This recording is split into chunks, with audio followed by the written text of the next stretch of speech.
Selamat datang pada video hasil praktek pengalaman lapangan pada siklus ketiga.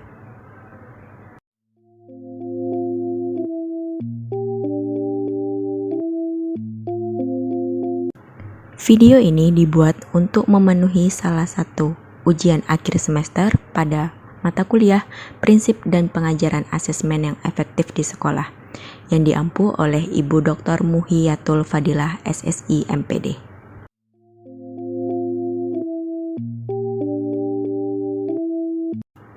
Pada video ini akan dibahas mengenai perencanaan, pelaksanaan, dan juga refleksi dari proses pelaksanaan pembelajaran yang telah dilaksanakan.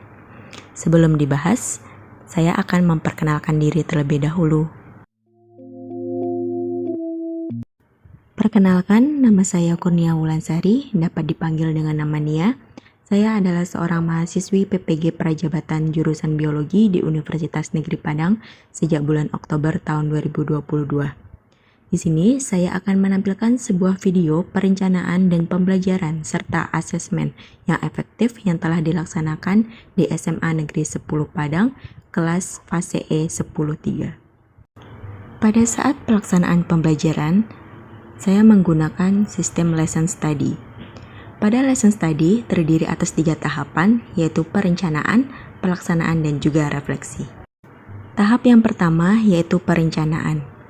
Pada proses perencanaan, terdapat diskusi antara saya dan juga rekan-rekan bersama guru pamong dan juga dosen pembimbing. Dari hasil diskusi didapatkan bahwa pada saat pelaksanaan pembelajaran menggunakan model pembelajaran PBL atau Problem Based Learning.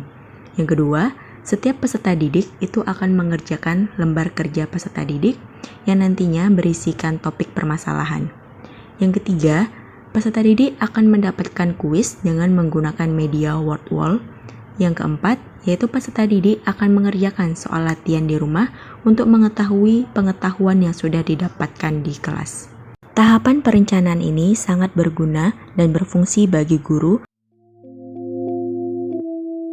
Berikut ini perangkat pembelajaran yang digunakan selama proses pembelajaran, yaitu ada RPP, LKPD, dan juga media.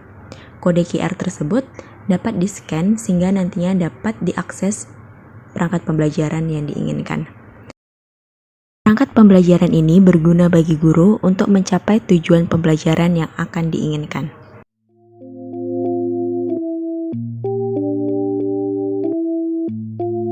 Tahap yang kedua yaitu pelaksanaan. Berikut video pada saat pelaksanaan proses pembelajaran di SMA Negeri 10 Padang. Selamat menyaksikan. Pada tahapan ini, guru bertanya kabar peserta didik. Baik, tapi tidak bersemangat. Pagi-pagi coba bersemangat. Bisa nggak kita fokus terlebih dahulu untuk belajar biologi? Bisa kita buat. Pada tahapan ini, guru berusaha untuk memfokuskan pusat perhatian peserta didik. Dan guru juga bertanya mengenai materi yang akan dipelajari pada hari tersebut. Jauh ya tadi perjalanannya. Ya, oke. Hari ini kita akan belajar. Ada yang tahu hari ini kita mau belajar apa?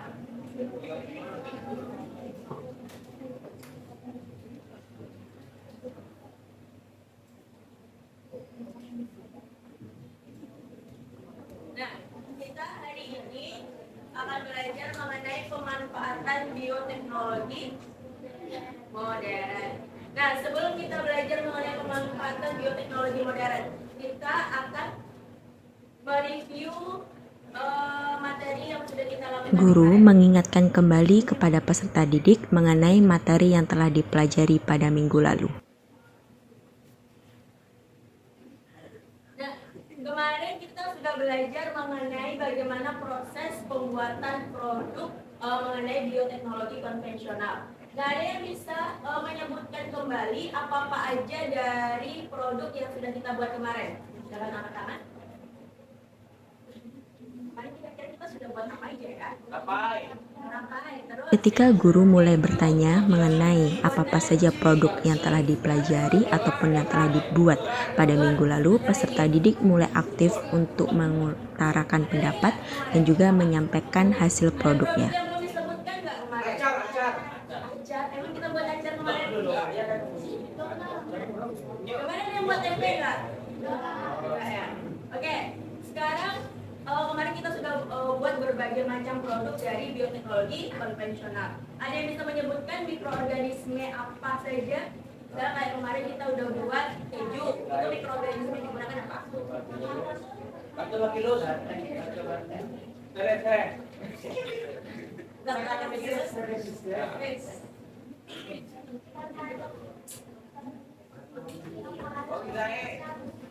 Ayo yang buat keju.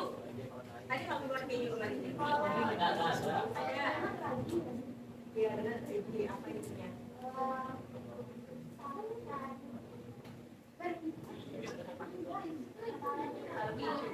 Lactobacillus bulgarius. Oke, kalau dia buat tapai, mikroorganismenya apa? Saccharomyces cerevisiae. Kalau dia buat tempe, mikroorganismenya apa?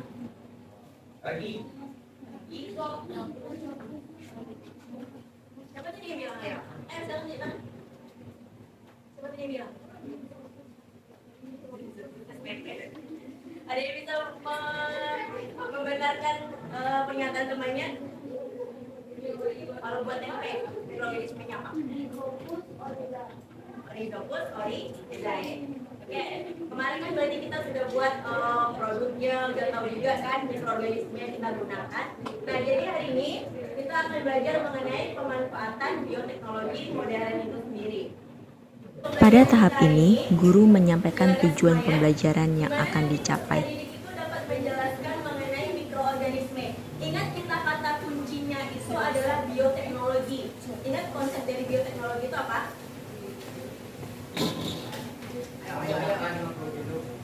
Memanfaatkan makhluk hidup. Pada tahap ini, guru lupa untuk menslideshow media yang digunakan, sehingga tidak dapat terlihat dengan jelas oleh peserta didik di bagian belakang. Guru memberikan asesmen berupa kuis di awal pembelajaran, yang berguna untuk mengetahui tingkat kemampuan peserta didik.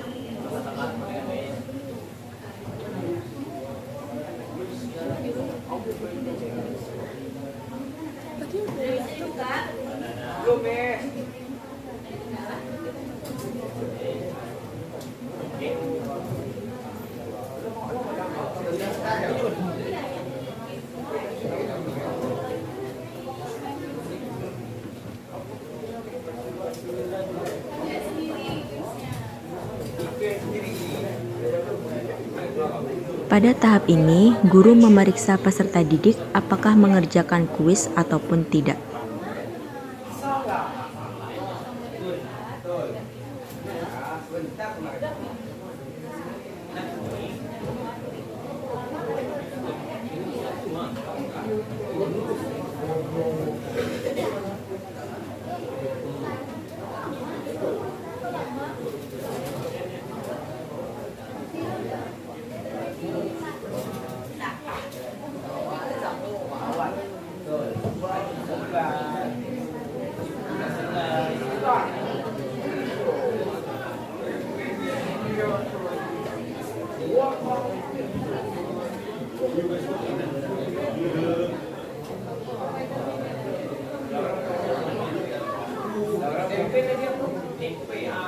Silakan kerjakan sendiri-sendiri.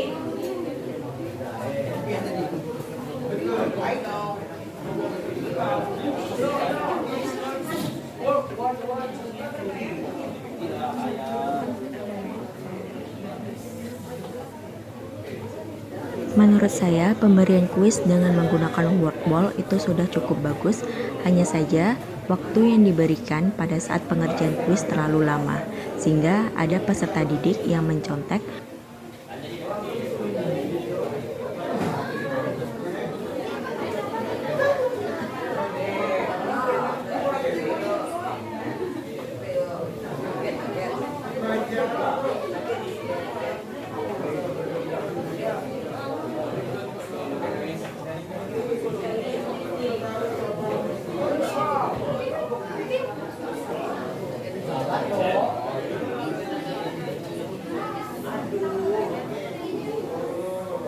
Udah siap?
Pada tahap ini, guru membahas soal kuis bersama peserta didik dan menjawab bersama. Tentang teknik pemanfaatan makhluk hidup untuk menghasilkan produk atau jasa demi memenuhi kebutuhan disebut dengan teknologi. Berarti ya? Ada yang salah tadi nomor 1? Jujur, ayo.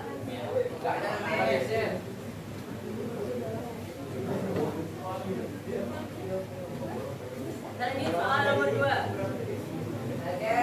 Jawabannya?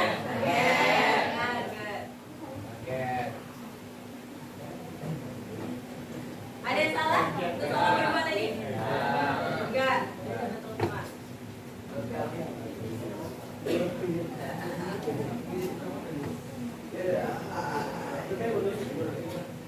Oke, untuk soal nomor 3. Ayo. Ada yang salah nggak? Yakin tidak? Jujur aja nggak apa-apa kalau salah.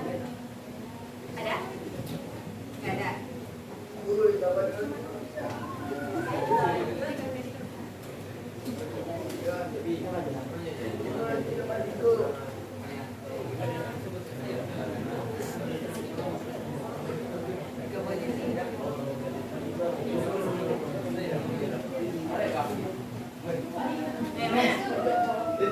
Yang di bawah sebelah kiri. Kiri ya.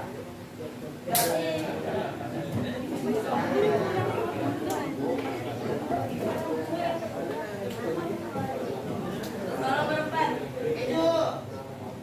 Hijau. Apa tadi nama mikroorganisme ya? Lactobacillus. Bacillus. Bulgarius.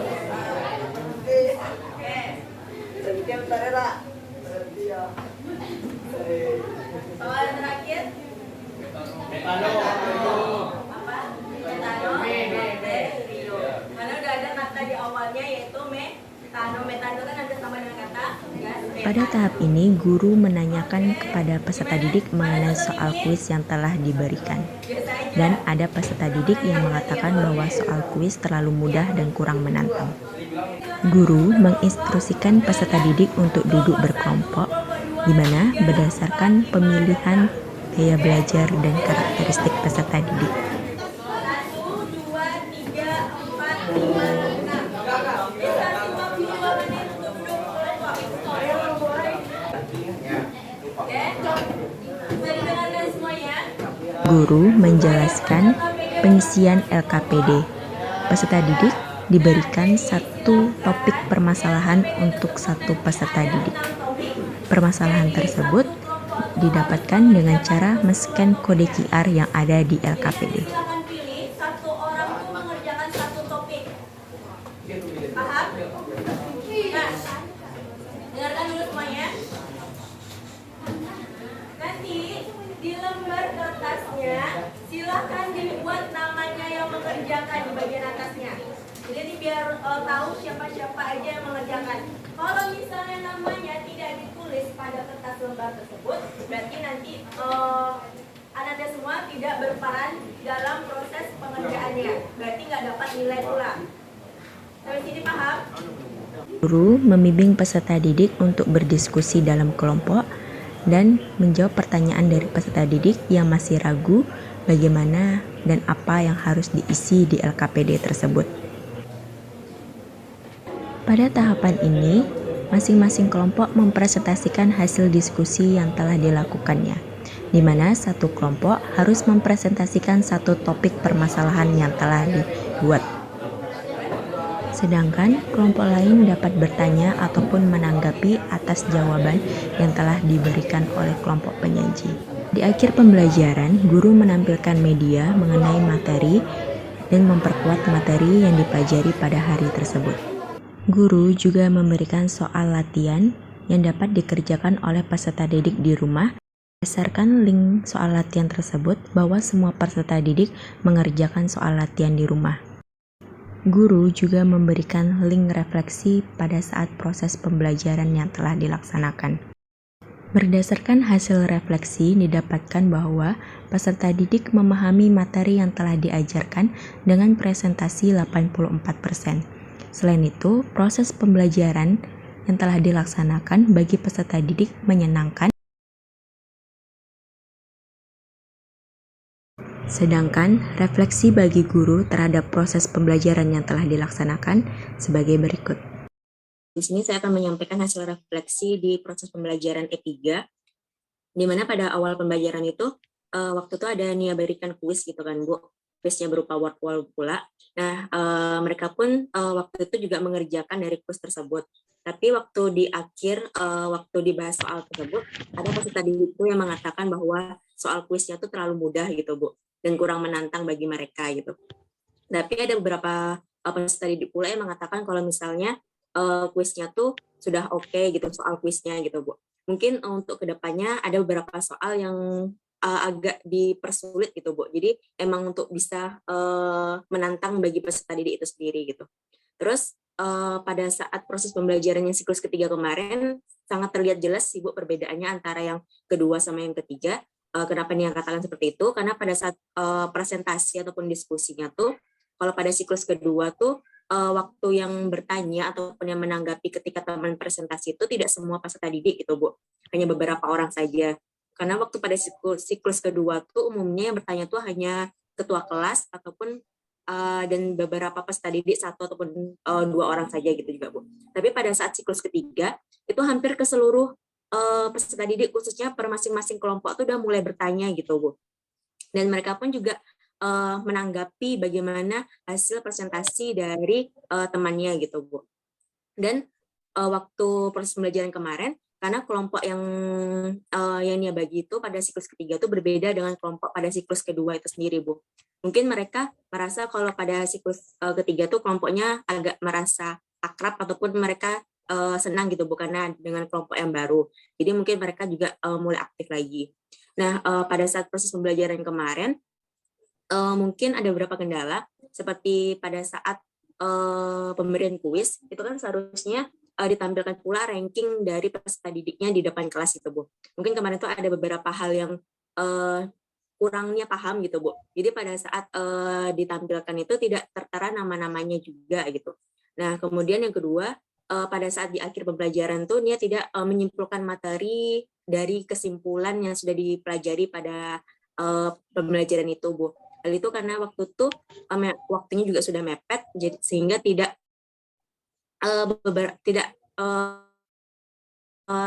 terjadi penyimpulan materi pada saat itu Bu.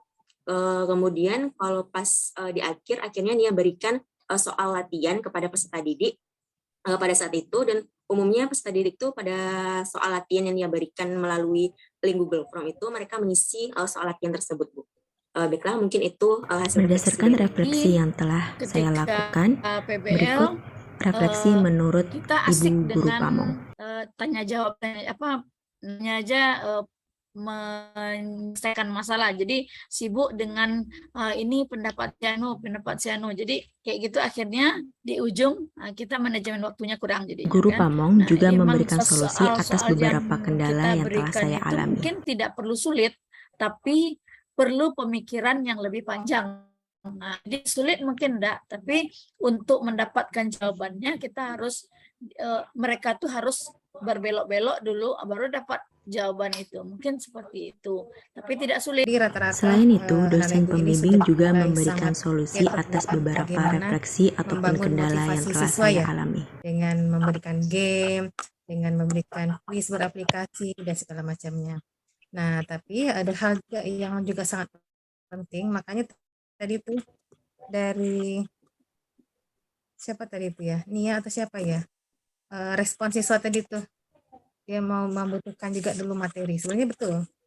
Jadi kita boleh banyak mengekspor aktivitas siswa, tapi kita tidak boleh juga lupa bagaimana siswa itu juga memahami dari sisi kontennya, terutama yang materi esensial. Nah, jangan sampai seperti yang Ibu ungkapkan tadi, karena kita sibuk untuk membangun motivasi, sibuk membangun keceriaan kelas, sehingga kita juga lupa menekankan terkait dengan konten materi, terutama materi esensial. Baju